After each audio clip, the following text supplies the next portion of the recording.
Buongiorno o buonasera a tutti, io sono Elena. Oggi costruiremo insieme un bellissimo e pratico portapolsini e colletti. Può essere un originale idea regalo per gli amanti della storia del costume. Ci tengo a sottolineare fin da subito che può essere sia per uomini che per donne, perché sì, anche le donne usavano colletti e polsini staccabili. E li usavano anche colorati. Vi ricordo che se vi va potete iscrivervi al canale e attivate la campanella per ricevere le notifiche all'uscita dei nuovi video. E iniziamo!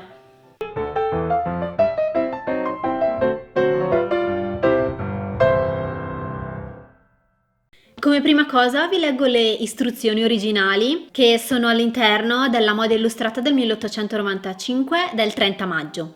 E vi anticipo che, come sempre, è più facile farlo che leggerlo. Questa scatola, molto comoda, ornata di un ricamo, è composta da un fondo di cartone del diametro di 16 cm, con un bordo alto 7 cm, e di un pezzo di grosso cutil bianco formante un sacchetto alto 27, largo 24 cm.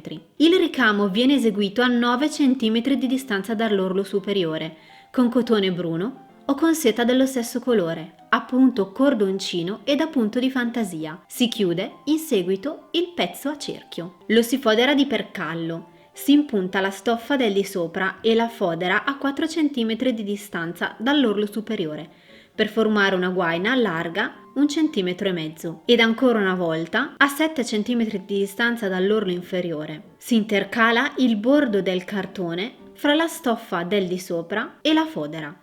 Vi si fissa con colla al fondo, coperto internamente con carta moiré bianca.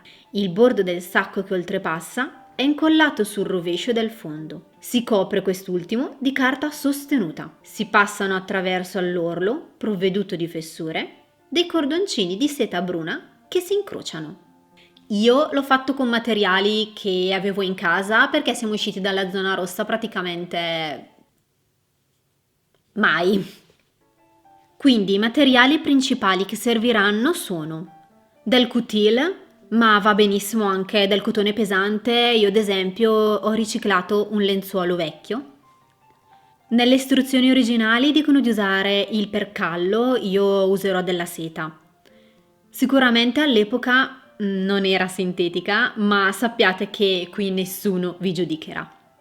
Dicono di usare due tipologie di carta differenti, uno per l'interno e l'altro per l'esterno. Io uso un pezzetto di recupero di carta da parati per l'interno e un semplice cartoncino bianco opaco per l'esterno.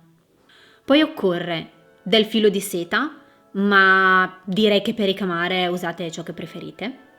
Un cordoncino lungo almeno 1,20 m, io ho della corda di topo, del cartoncino spesso, colla. Al momento a casa non ho nulla di storicamente attendibile, quindi userò della comunissima Vinavil leggermente allungata. Ed infine del nastro adesivo, meglio se di carta. Iniziamo preparando tutti i vari pezzi. Io come cartoncino uso del fondo di un album da disegni. Su questo facciamo un cerchio dal diametro di 16 cm e lo tagliamo. Poi, sempre col cartoncino, facciamo una striscia da 50,2 cm, che è la misura della circonferenza del cerchio, e la facciamo alta 7 cm. Se il cartoncino che avete è troppo corto e dovete fare delle giunte, non preoccupatevi, mettete lo scotch da entrambe le parti. Facciamo dei leggeri tagli verticali che ci aiuteranno a piegare questa striscia di cartoncino per farne un cilindro. Mi raccomando, non andate troppo in profondità. Pieghiamo la nostra striscia e chiudiamo il cilindro sempre con del nastro adesivo.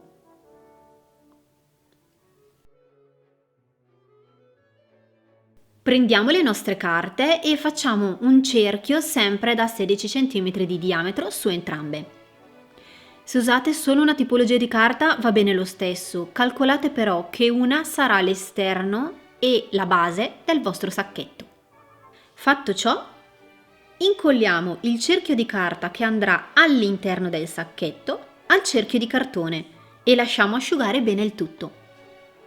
Nel frattempo prendiamo la stoffa e facciamo un rettangolo alto 27 e lungo 51,2 cm, che è sostanzialmente la misura della circonferenza più 1 centimetro che ci servirà per chiudere la stoffa e fare il sacchetto. E tagliamo anche la fodera con le stesse misure. Sulla stoffa segniamo il centro e 8 cm da sotto e 9 cm da sopra. Questa sarà l'area dove faremo il nostro ricamo. Io faccio lo stesso disegno dell'originale perché so che al mio ragazzo piace molto, ma voi sbizzarritevi.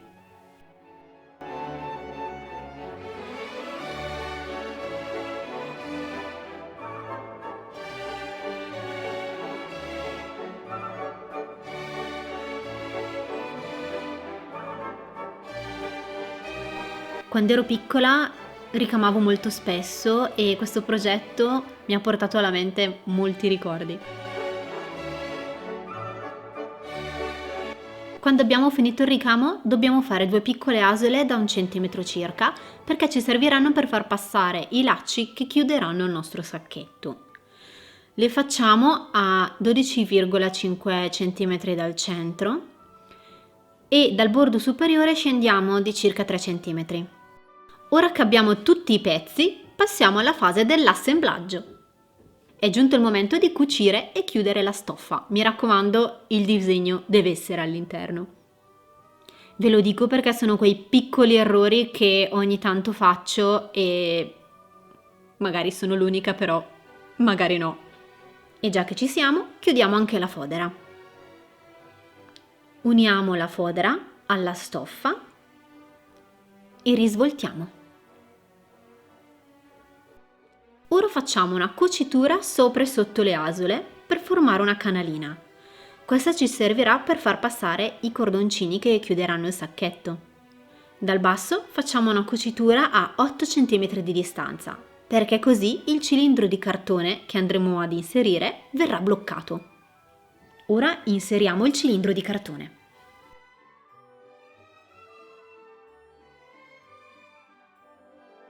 Prendiamo il nostro fondo che intanto si sarà asciugato e lo facciamo scorrere all'interno del nostro sacchetto.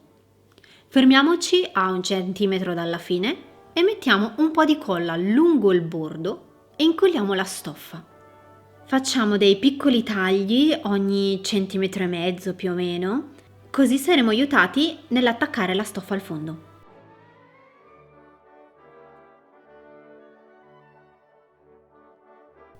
Infine incolliamo anche il cartoncino esterno che bloccherà la stoffa e sarà la nostra finitura esterna. Io vi consiglio di lasciare asciugare il tutto mettendo all'interno del sacchetto un peso. Io ci ho messo 2 tazze perché sono della circonferenza giusta. Il nostro contenitore è quasi finito. Prendiamo il cordoncino e tagliamone 2 pezzi da 60 cm circa. Inseriamo il primo in un'asola e lo facciamo uscire dalla stessa asola dalla quale lo abbiamo inserito. Facciamo lo stesso con l'altro e abbiamo finito! Ho voluto fortemente realizzare questo tutorial prima di San Valentino perché secondo me può essere un regalo molto bello ed apprezzato. Oppure, perché no? Fatelo per voi stessi!